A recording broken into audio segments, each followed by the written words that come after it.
இன்றைக்கி நாம் விருச்சிகம் ராசிக்காரர்களுக்கு அடுத்து வரக்கூடிய 50 நாட்களில் சனி ராகு சேர்க்கை பலன் அப்படிங்கிறது எப்படி இருக்கும் அப்படிங்கிறத பற்றி தான் இந்த ஒரு வீடியோவில் தெளிவாகவும் விளக்கமாகவும் பார்க்க போகிறோம்.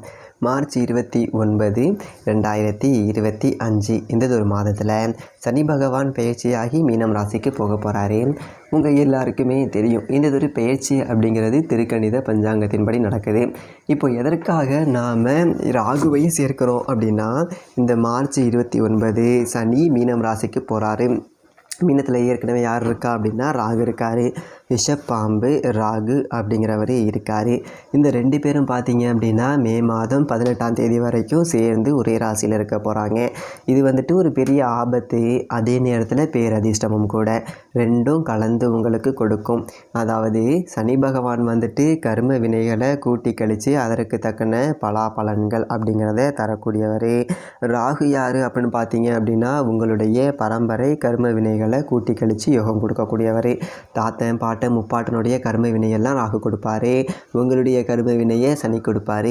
2 பேரும் ஒரே இடத்துல சேர போகிறாங்க. அப்படிங்கும்போது ரொம்ப கவனமாகவும் இருக்கணும். அதே நேரத்தில் ரொம்ப டாப்லையும் போகக்கூடிய ஒரு அமைப்பு இருக்குது. யார் யாருக்கு எப்படி இருக்க போகுது, உங்களுடைய ராசிக்கு என்ன நடக்க போகுது அப்படிங்கிறத பார்த்துடலாம். இன்னொரு முக்கியமான விஷயம், தனிப்பட்ட முறையில் ஜாதகம் பார்க்க இந்த வாரத்துக்கான அப்பாயின்மெண்ட் ஃபிக்ஸ் பண்ண சொல்லி நிறைய பேர் கேட்டிருந்தீங்க. நாம் கண்டினியூவாக இப்போலாம் வீடியோவில் கொடுத்துட்டு தாங்க இருக்கோம். இப்போது ரூபாய் 199க்கு தெளிவாகவும் விளக்கமாகவும் நம்ம ஜாதகம் பார்த்து தரோங்க. அதுவும் இந்த ஒரு மாதம் மட்டுங்க. அது மட்டும் இல்லாமல் தாழ்மையான வேண்டுகோள், இந்த நம்பருக்கு ஃபோன் கால் எதுவும் பண்ண வேணாங்க. ஜஸ்ட்டு உங்கள் வாட்ஸ்அப்பில் இருந்து மெசேஜ் அனுப்புனாலே போதும். உங்களுக்கு தேவையான அனைத்து டீட்டெயிலுமே நம்ம டீமில் இருக்கிறவங்க கொடுத்துருவாங்க. அப்பாயின்மெண்ட் டேட் மற்றும் டைம் ஃபிக்ஸ் பண்ணதற்கு பிறகு அந்த நேரத்தில் நான் உங்களுக்கு ஃபோன் கால் பண்ணி ஜாதகம் பார்த்து பலன்கள் சொல்லிவிடுவேங்க. உங்களுக்கு வாய்ஸ் நோட் வேணும் அப்படின்னாலும் அதையும் நாங்கள் அனுப்பிச்சிடுவோம். ஜஸ்ட் நீங்கள் வாட்ஸ்அப்பில் மெசேஜ் மட்டும் பண்ணாலே போதுங்க. உங்களுக்கு டீட்டெயில் அப்படிங்கிறது சொல்லிவிடுவாங்க. அப்புறம் நிறைய பேர் கேட்குறாங்க எவ்வளோ நேரம் ஆகும்னு. ஃபஸ்ட்டு நாம் ஜனன காலகட்டத்தை பார்த்து பலன்கள் அப்படிங்கிறத சொல்லிவிடுவோம். இதை விட முக்கியமான விஷயம், இங்கே டைம் ஒரு விஷயமே இல்லைங்க.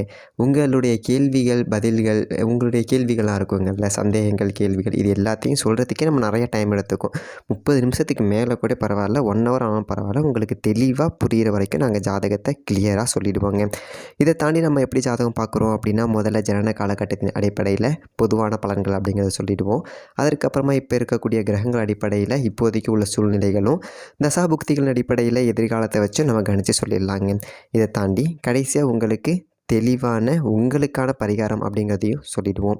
இதில் இருந்தே உங்களுக்கு எல்லா டீட்டெயிலும் கிடச்சிரும். கடைசியில் ஜாதகம் இல்லைனாலும் ஜஸ்ட்டு பிறந்த தேதி, நேரம், பிறந்த இடம் மட்டும் சொன்னாலே போதுங்க. நாங்கள் உங்களுக்கு ஜாதகம் பார்த்து பலன்கள்ங்கிறது சொல்லிவிடுவோங்க.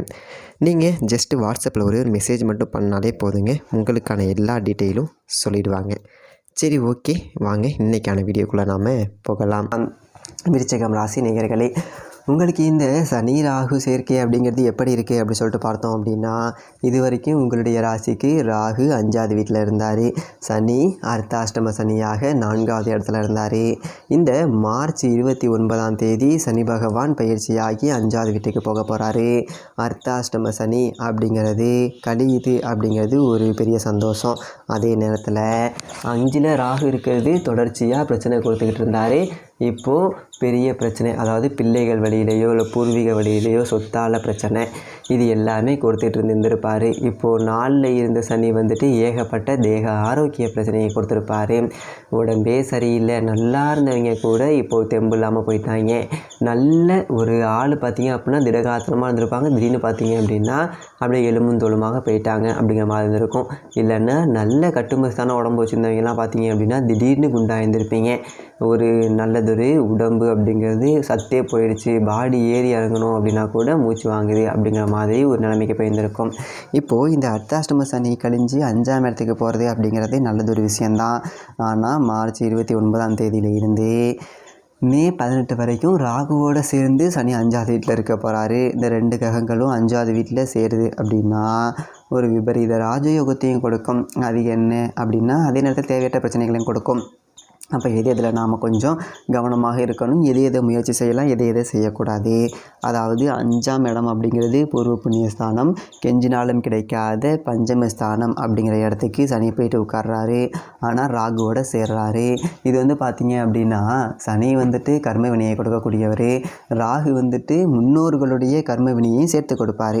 அதாவது 5ஆம் இடம் பூர்வ புண்ணியம் அப்படிங்கிற இடத்துல இப்போது நம்ம முன்னோர்களுடைய அந்த முக்கியமான ஒரு பாவ புண்ணியங்கள் எல்லாமே நமக்கு வந்து சேரப்போகுது. அப்படிங்கும்போது நாம் எதில் முதல்ல கவனமாக இருக்கணும் அப்படின்னா பூர்வீக சொத்தில் கவனமாக இருக்கணும். பூர்வீக சொத்து ஏதாவது பாட்டன் முப்பாட்டன் அப்பங்காலத்து சொத்து இருக்குது அப்படின்னா அதில் ஏதாவது வில்லங்கம் இருக்கா அப்படிங்கிறத பார்த்துக்கோங்க.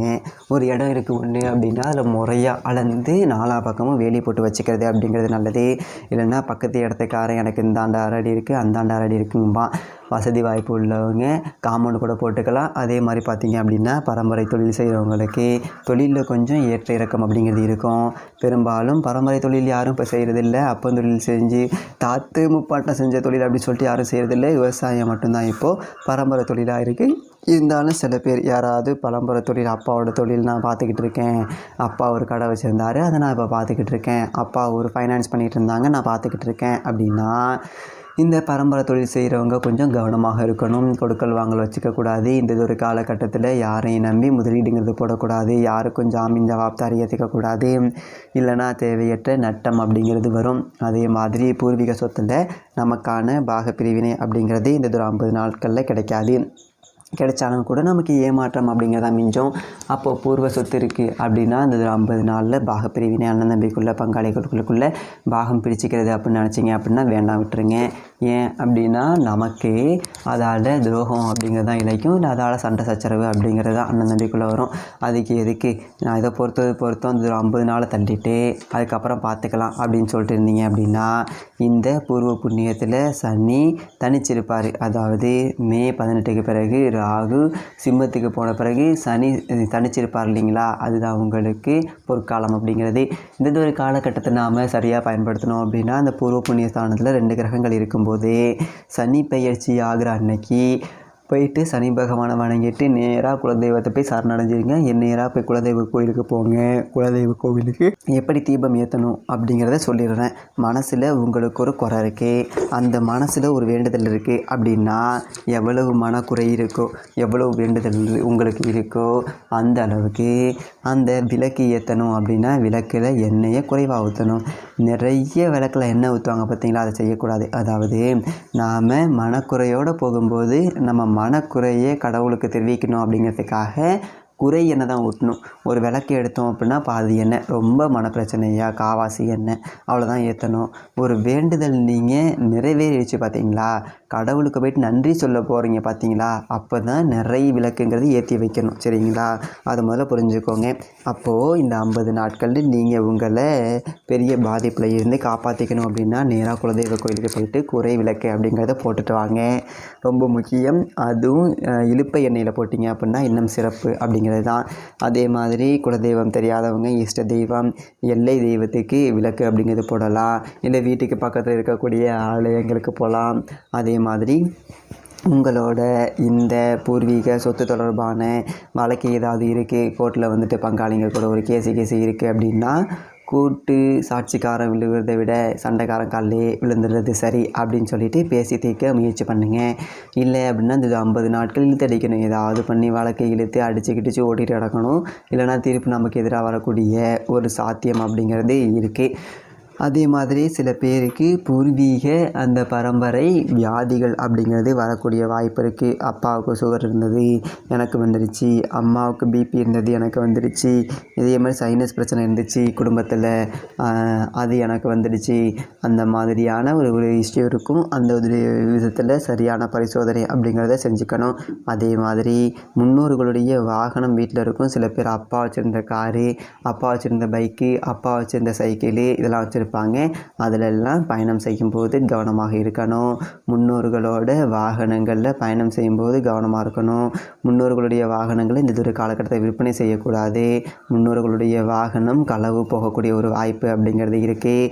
இந்த ஒரு விவகாரங்களில் கவனமாக இருக்கணும். அதே மாதிரி முன்னோர்களுடைய சொத்து எதையும் நாம் அழிச்சிடக்கூடாது.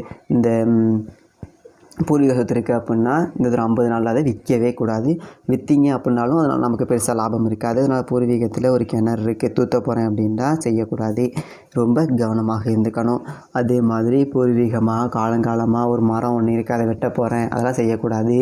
அதே மாதிரி பூர்வீகத்தை அழிக்கக்கூடிய வேலைகள் எதையுமே செய்யக்கூடாது அப்படிங்கிறத மனசில் வச்சுக்கோங்க.